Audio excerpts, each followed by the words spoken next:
आपका स्वागत है। मैं विवेक बिंद्रा, मोटिवेशनल स्पीकर और बिजनेस कोच। आज की बात जापान पे करूंगा। जापान आज दुनिया की तीसरी सबसे पावरफुल इकोनॉमी बन गया है। मैं इसके थोड़े हिस्ट्री से आपको आराम आराम से आज लेके जाऊंगा। 400-500 साल की अगर इसकी पीछे की बात करें तो सामुराइज को छोड़ के आगे निकले तो 200 साल पीछे के बड़े इंपॉर्टेंट थे, जो शोगुन एरा था। लगभग 1650 से 1850 तक ये 200 साल जापान पूरी तरह आइसोलेटेड था।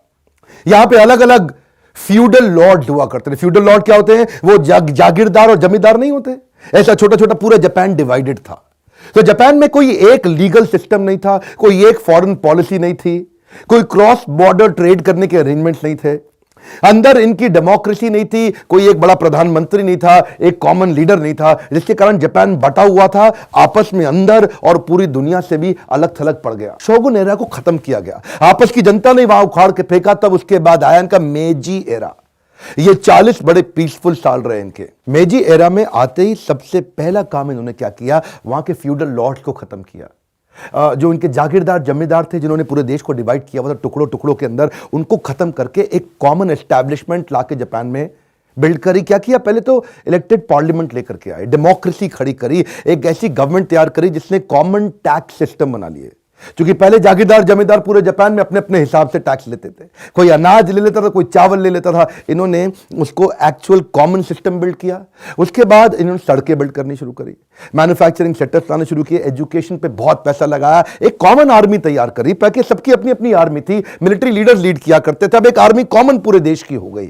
अपने फॉरेन ट्रेड को मजबूत किया, लीगल सिस्टम्स को इतना स्ट्रांग बनाया कि अब दुनिया भर इनके साथ बिजनेस करने को तैयार हो गई। अब खास तौर से उन्होंने अपने मॉरल एजुकेशन पे बहुत ध्यान दिया। एक एक बच्चे को सिखा दिया कि देश के लिए काम करना है। मॉरल कैरेक्टर और इंटेग्रिटी जापानियों में सबसे ज्यादा है साहब। यहां पे इन्होंने अपने को इतना मजबूत कर लिया कि 1905 आते आते दुनिया की सबसे बड़ी पावर उस समय थी रशिया, इन्होंने रशिया को जाके हरा दिया। अब क्या है, इनके पास ना अपने देश के अंदर नेचुरल रिसोर्सेज नहीं थे। जैसे स्टील चाहिए मैन्युफैक्चरिंग सेटअप के लिए, और कुछ चाहिए, सोना चाहिए, बहुत आइटम, कोल वोल, कितना कुछ चाहिए रहता है, खदाने खाने इनके पास है नहीं। तो इन्होंने जाके दूसरे देशों में अटैक करना शुरू कर दिया। इनके कॉलोनियल एम्बिशंस बड़े हो गए। तो जापान अपने छोटे से देश से बाहर निकला, अपनी आर्मी लेके, अभी इसको जीत लें उसको जीत लें, वर्ल्ड वॉर 1 में लड़ने लगे। वर्ल्ड वॉर 1 में लड़ते लड़ते थोड़ी काफी तकलीफें इनको आई, खड़े हुए वर्ल्ड वॉर 2 में पर्ल हार्बर पे अटैक किया। वो जो 1941 में इन्होंने जाके अमेरिका पे अटैक कर दिया ना, वो बड़ा गलत हुआ, क्योंकि जिसने ट्रिगर किया बाद में अमेरिकन को हिरोशिमा नागासाकी पे फेंकने के लिए। अमेरिका उस समय अपना आधिपत्य स्थापित करना चाहता था पूरी दुनिया में। अमेरिका उस समय इंटरनेशनली अपने आप को पावरफुल बनाना चाहता था, और तब उसको मौका मिला वहां पे जाकर। उसने देखा कि जापान पे जाकर के फोड़ दो, और वहीं पे उस समय, क्योंकि ये न्यूक्लियर पावर उस समय अकेले ही देशों में था न्यूक्लियर पावर, वहां से एक्चुअली जापान की बहुत बुरी हालत हुई। एक फेंका, उसके बाद दूसरा और फेंका। ये अगस्त में आते आते सेकेंड वीक तक जापान ने पूरी तरह अमेरिका को सरेंडर कर दिया था। उन दिनों बोला कि भैया देखो, अनकंडीशनल सरेंडर है, तुम जो चाहो हमसे करा लो। क्योंकि अमेरिका ने इतना बुरा हाल किया, तो अमेरिका वापस आया इनके पास, आके ट्रीटी साइन कर लिया। देखो, हम तुम्हें माफ कर देंगे, लेकिन तुम क्या करो, इस समय अपनी आर्मी बिल्ड नहीं करोगे। एक ऐसा ट्रीटी आर्टिकल 9 इनके साथ साइन कराया कि तुम अब आर्मी तैयार नहीं, आर्मी पे इन्वेस्ट नहीं करोगे, हम तुमको सुरक्षा देंगे। जब कहीं इंटरनेशनल झगड़ा होगा, हम तुम पे पैसा लगाएंगे, हम तुम्हारे साथ में तुम्हें आर्मी, एम्यूनेशन, सारा सपोर्ट क्रिएट करके देंगे। जापान ने बोला ठीक है जी, नहीं करते। तब तक इनकी आर्मी लीडरशिप, इनकी मिलिट्री लीडरशिप बहुत स्ट्रांग थी, क्योंकि इनके वो जो कॉलोनियल एम्बिशन थे ना, मैं हर देश को जीतता जाऊं। जापान में डीमिलिटराइजेशन पूरी तरह एस्टैब्लिश हो गया, अब मिलिट्री पे पैसा लगाना नहीं। तो जो सबसे बुद्धिमान लोग थे, उनको जापानी सरकार ने बोला कि तुम जो है बिजनेस पे फोकस करो। उधर उस समय एडवर्सिटी को अपॉर्चुनिटी बनाया। जो लोग स्ट्रांगली मेंटल हो रहे थे, वो मेंटली स्ट्रांग हो गए। जिनका होपलेस एंड था, एंडलेस होप बिल्ड कर दिया। हिरोशिमा नागासाकी में नुकसान इतना हुआ कि आज तक लोग अंधे, लंगड़े, गूंगे पैदा होते रहे हैं वहां पे। क्षमा चाहता हूं, कठोर शब्द मैं जानता हूं, लेकिन इतनी तकलीफें रही, उसके कारण ये लोग रुके नहीं वहां पे। अपने देशवासियों को बताते थे कि तुम सब एशियन से ज्यादा पावरफुल हो, तुम सब गोरों को भी हरा सकते हो, उखाड़ सकते हो। लोगों को वापस खड़ा किया। अच्छा, उस समय पे इसूजू, निसान और टोयोटा, ये सारी वो जापानीज गाड़ियां बनाने वाली कंपनी थी जो मिलिट्री को अपने प्रोडक्ट्स दिया करती थी, सप्लाई किया करती थी। सोनी उस समय तक वो दूरबीन बनाती थी, उसने कैमरा बनाने शुरू कर दिए। ये जो मिलिट्री को ट्रक और बड़ी गाड़ियां दिया करते थे, उन्होंने कमर्शियल गाड़ियां और पैसेंजर गाड़ियां बनानी शुरू कर दी। और वही बुद्धिमान लोग जो आर्मी में थे और जो कर्मठ और मेहनती डिसिप्लिन लोग थे, वो सब के सब अब बिजनेस में आ गए। वो सब दुनिया की सबसे प्रोडक्टिव लेबर आई क्यों? क्योंकि वो आर्मी से आई थी। दुनिया के सबसे ज्यादा एफिशिएंट लेबर कैसे मिली जापान को? क्योंकि वो जापान की आर्मी से निकल के आई थी। और ये लोगों ने अब उस पूरे के पूरे फोकस को बिजनेस के अंदर डाल दिया। आप और मैं आसानी से इस वीडियो को देख रहे हैं, पर यह आसान नहीं है। 20 साल के अंदर टोक्यो ओलंपिक्स, आज भारत को स्वतंत्र हुए लगभग 72 साल हो गए। आज तक ओलंपिक्स का सपना नहीं हुआ। एक एशियन गेम्स, उसके बाद कॉमनवेल्थ गेम्स, CWG के घोटाले सब जानते हैं। लेकिन जापानी लोग इतना तेज बाउंस बैक करते हैं, यही बुद्धि चकरा जाती है इस बात को समझने पे। इनके देश में ना रिस्क एवर्स हैं ये लोग। रिस्क एवर्स का मतलब क्या हुआ? किसी भी आदमी से मिलो, कहता गलती नहीं करनी, रिस्क नहीं लेंगे किसी भी चीज में। क्यों नहीं करनी है गलती? क्योंकि बार बार तूफान आता है। कभी इनके यहां पे सुनामी आ जाएगा, कभी अर्थक्वेक आ जाएंगे। ऐसे ऐसे अर्थक्वेक ये झेलते हैं कि इनका जो छोटा मोटा अर्थक्वेक इंडिया में आ गया तो यहां तो कहीं बिल्डिंग खत्म हो जाएंगी। ये आपदा विपदा से निपटने के लिए अपने आप को बड़ा मजबूत बनाया है। गलती नहीं करनी, गलती नहीं करनी, गलती। क्वालिटी मूवमेंट चालू कर दिए दुनिया में। मैन्युफैक्चरिंग के अंदर क्वालिटी सर्कल सारे जापान ने दिए। गलती नहीं करनी, गलती नहीं, परफेक्शन की आदत है। 9.9 आउट ऑफ 10 का मतलब है इनके लिए 0 आउट ऑफ 10। मेरी बात समझ रहे हैं? पार्ट पर मिलियन, एक एक मिलियन प्रोडक्ट बनाएंगे अपनी असेंबली लाइन में, मैन्युफैक्चरिंग में। गलती नहीं करनी, गलती नहीं करनी। क्वालिटी सर्कल इनके दिमाग में घुस गया, अब कोई गलती नहीं करनी। वो गलती ना करने के चक्कर में ये परफेक्शन के नजदीक आ गए। क्वालिटी, ड्यूरेबिलिटी, रिलायबिलिटी, पूरी दुनिया में जापान का नाम हो गया। दुनिया में सबसे पहले काइजन जापान तो लेकर के आया। 6 sigma, kaizen, 5S, पोकायोके, TQM, total quality management, total productivity management, ये सारे मैन्युफैक्चरिंग के टूल टोयोटा से चालू हुए। गलती नहीं करनी, ये परफेक्शन की इनको आदत पड़ गई है। कल का रिकॉर्ड आज तोड़ दूंगा। मेरा वीडियो देखा था आपने? आज तक इतना अच्छा किया, उससे अब अच्छा करके दिखाएंगे। कल का रिकॉर्ड, मैं इतनी दूर आया हूं यहां रहने के लिए नहीं, और आगे जाने के लिए। अमेरिकन प्रोडक्ट से प्रेम करते, लेकिन यूज जापानीज प्रोडक्ट करते थे। चाइनीज प्रोडक्ट दुनिया में बेचते हैं, लेकिन यूज जापानीज प्रोडक्ट करते हैं। जर्मन अपने प्रोडक्ट पर नाज करते हैं, लेकिन यूज जापानीज प्रोडक्ट करते हैं। क्योंकि जापानीज प्रोडक्ट में गलती ना होने के कारण ये जो पार्ट्स पर मिलियन तक पहुंचना, ये इनकी कमिटमेंट दिमाग में घुस गया है। परफेक्शन। आपके मन में जरूर आता होगा कि ये बाउंस बैक इतनी तेज किया कैसे? देखिए, ये ना आप थोड़ा समझिए। वर्ल्ड वॉर 1 और 2 के बाद जापान को एक्सपीरियंस बहुत हो गया था। ये ग्लोबल मार्केट को अब समझने लगा था। वो एक नया एरा चल रहा था उस समय, कोल्ड वॉर का। और किसका कोल्ड वॉर था? कैपिटलिस्ट और कम्युनिस्ट कंट्री का। अमेरिका कैपिटलिस्ट पूंजीवादी देश था, और ये कम्युनिस्ट जो दूसरे समाजवादी टाइप जितने देश होते हैं। उस समय रशिया बहुत तेज था। सेंट्रल एशिया से लेके रशिया और उसके बाद चाइना, इधर नॉर्थ कोरिया, पूरी बेल्ट रशिया ने अपने साथ जोड़ रखी थी। और इधर इसको मालूम था कि कैपिटलिस्ट कंट्री के पास एक बहुत बड़ा मार्केट है जहां पे एक्सपैंड किया था। जापान ने वही अमेरिका का साथ देना ठीक समझा। जापान ने देखा, I will get a preferential access to global market. मेरी बात समझिए, कम ऑन, क्या preferential access to global market? US उसके अंदर उस समय पूरी दुनिया में अपने वर्ल्ड लीडर की दावेदारी ठोक चुका था। यूएस बहुत आगे आ चुका था। जापान ने वही दोस्ती निभाई। क्यों? उसको जानता है, अच्छे से जानता है कि यूएस इस समय किसी को तो दोस्त बनाएगा ना इस दिशा में। ये पूरे साउथ ईस्ट एशिया की तरफ कोई दोस्त नहीं था यूएस का। और यूएस को मालूम था, अगर मेरे को अपनी आर्मी बेस टिकानी है यहां पे, तो उस पूरे इलाके में केवल जापान है। क्योंकि नॉर्थ कोरिया भी अलग हो गया है, और साउथ कोरिया और जापान को अगर मैं अपने साथ ले लूं, तो जापान ने उस मौके का फायदा उठाया और यूएस से सारी ग्लोबल मार्केट को कवर करने के लिए, क्योंकि ये छोटा सा देश है ना, अपने देश में कितना माल बेचेंगे, इनको एक्सपोर्ट के लिए ग्लोबल मार्केट चाहिए थी। ग्लोबल मार्केट सबसे पहले कौन एक्सेस दिलाएगा? अमेरिका। तभी इन्होंने अपने देशवासियों को समझाया, सेविंग करो, सेविंग का कल्चर बिल्ड करो। इनके देशवासियों ने बहुत पैसा सेव करना शुरू कर दिया। पैसा बैंक में जाता था, बैंक ने क्या किया, उस पैसे को यूज किया सस्ते इंटरेस्ट रेट पे इंडस्ट्रियलाइजेशन बिल्ड करने के लिए। कई कॉर्पोरेट हब्स और इंडस्ट्रीज चालू हो गई, जिसके कारण सस्ते में लोन मिलना शुरू हुआ।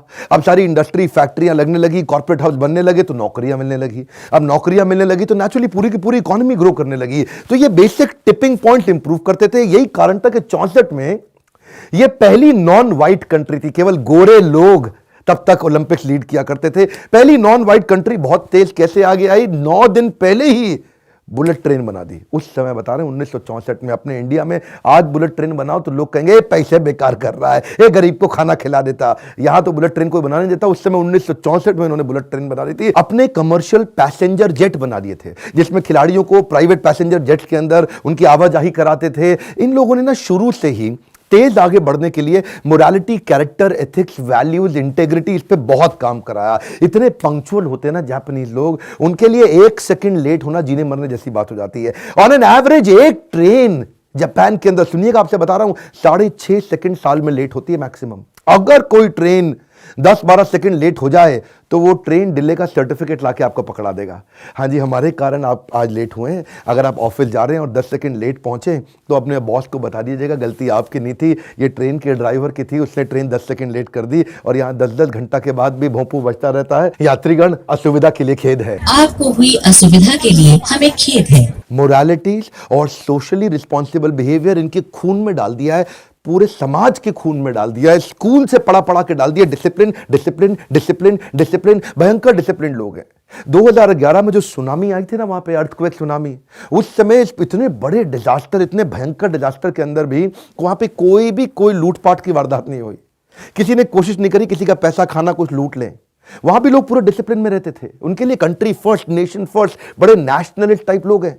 खाना जब बट रहा होता है ना, लोग लाइन तोड़ के आगे जाने की कोशिश करते हैं। इनको 2 घंटा लगे, 4 घंटा लगे, 6 घंटा लगे, 8 घंटा लगे, लाइन में रहेंगे। औरत भी ये चुपचाप लाइन में लग जाएगी, प्रेग्नेंट औरत भी लाइन में लग जाएगी, भले ही मैनेजमेंट के लोग उसको आगे ले आए, लेकिन डिसिप्लिन वो भी फॉलो करती है आकर के। रेड लाइट जंप नहीं करते ये, चाहे कुछ भी हो जाए।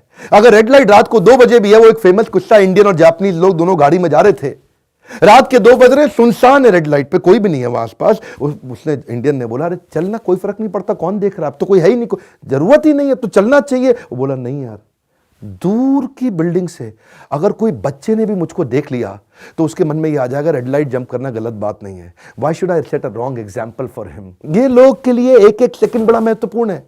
मैं एक बार आपको अपना पर्सनल किस्सा सुनाता हूं।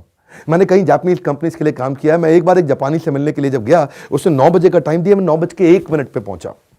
1 मिनट लेट था मैं, लेकिन मुझको मालूम था टाइम से पहुंचना जरूरी है। वो आदमी मुझे बोला, डॉक्टर बिंद्रा आप लेट हो गए, कोई बात नहीं, लेकिन अगर अगली बार आप लेट हो तो आप ना मुझे बताएं कि आप लेट हो गए, कोई और मुझको फ़ोन करके बताए डॉक्टर बिंद्रा इस दुनिया में नहीं रहे। मैं कहा क्या? मैं कहा इसका मतलब इंडिया में समझते हो, इसका मतलब है कि आपकी डेथ हो गई है। बोला इसका जापान में भी यही मतलब है कि आपकी डेथ हो गई है। उस दिन से जिस दिन आप लेट हुए, आपके नाम के आगे परमानेंट लग जाएगा लेट श्री विवेक बिंद्रा, और तब वो लेट परमानेंट आपसे जिंदगी भर के लिए जुड़ जाएगा, लेट श्री विवेक बिंद्रा। बोल इनके लिए ना 1-1 मिनट, मैं उस दिन इतना घबरा गया उसकी बात सुन के, 1-1 मिनट को लेकर इतने फिनिकी है टाइम को लेकर के। यही कारण है कि लोग उन पे विश्वास कर पाते हैं। जानते हैं लोग विश्वास क्यों नहीं करते? क्योंकि लोग विश्वास तोड़ते हैं। जापानी आदमी एक बार मुंह से वचन दे दे, इसका मतलब उसके लिए जीने मरने की बात हो गई। फास्टेस्ट वे, गोल्डन स्टेटमेंट दे रहा हूं, fastest way to restore your broken trust is to honour your commitment. अगर किसी ने आपका विश्वास टूट गया ना, अगली बार अपने वचन को पूरा करना शुरू कर दो। जब आप बार बार वचन पूरा करेंगे, लोग आप पे विश्वास करना शुरू कर देंगे। इसीलिए जापान में बनी टोयोटा इनोवा पे हर आदमी विश्वास करता है। क्यों? रिलायबिलिटी है। इन्होंने क्या किया, इन्होंने इतने डिफेक्ट्स कम कर दिए, असेंबली लाइन पे इतने डिफेक्ट्स कम कर दिए। ये ढूंढते हैं इस डिफेक्ट का कारण क्या है। ये डिफेक्ट नहीं खत्म करते, डिफेक्ट का कारण खत्म करते हैं। और अगर डिफेक्ट का कारण समझ में नहीं आ रहा तो डिफेक्ट के कारण के पीछे का जो कारण है उसको समझने की कोशिश करते हैं कि इस कारण को किस कारण ने कारण बनाया। ये डिफेक्ट आया, इस डिफेक्ट के पीछे ये कारण, और इस कारण को कारण बनाने वाला ये कारण। जब इस कारण को ठीक करेंगे तो ये कारण अपने आप आएगा ही नहीं।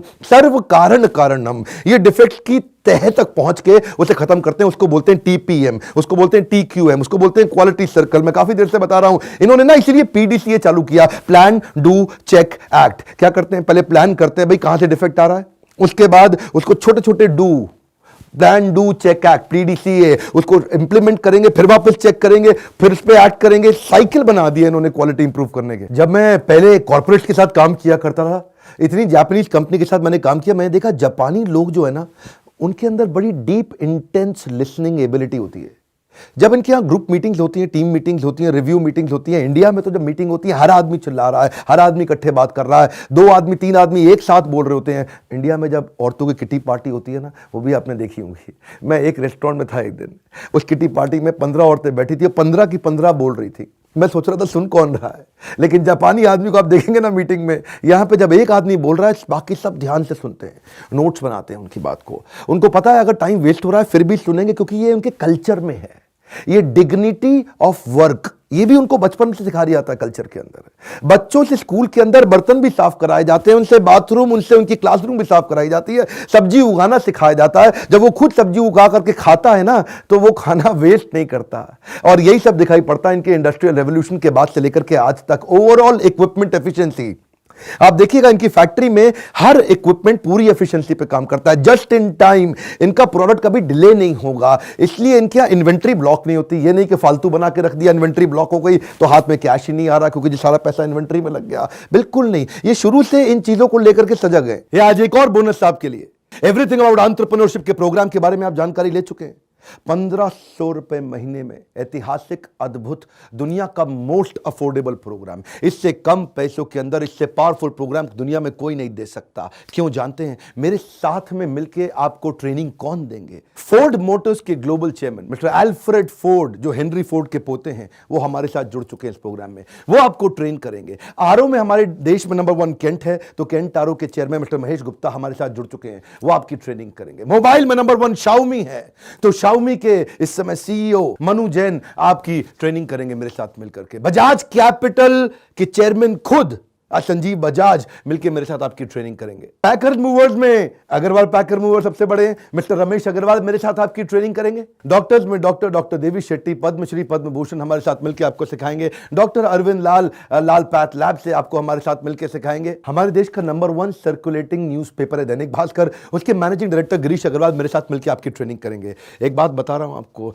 यह दुनिया में पहली बार हुआ है कि इतना बड़ा महाकुंभ तैयार हुआ है जहां करोड़पति अरबपति लोग आपके साथ प्रोफेसर बनकर आपको ट्रेन करेंगे।